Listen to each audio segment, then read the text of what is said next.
Hey guys, it's Linda. Welcome back to the channel. Today we are doing a little neon leopard print set.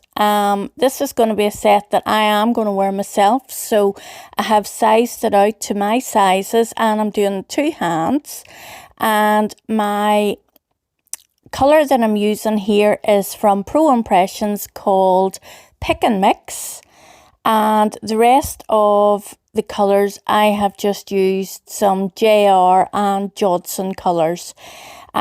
So I'm just going to get into it here. I am using a wee bit of holographic powder or glitter, although you don't see me doing it a lot simply because it was a bit messy and I was burnishing it in, so I had to sort of do it over the bin because I was making an awful mess.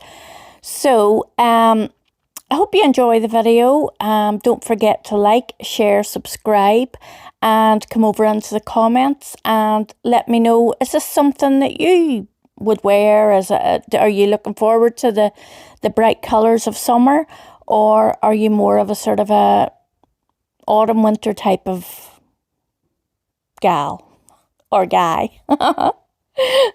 Enjoy, guys.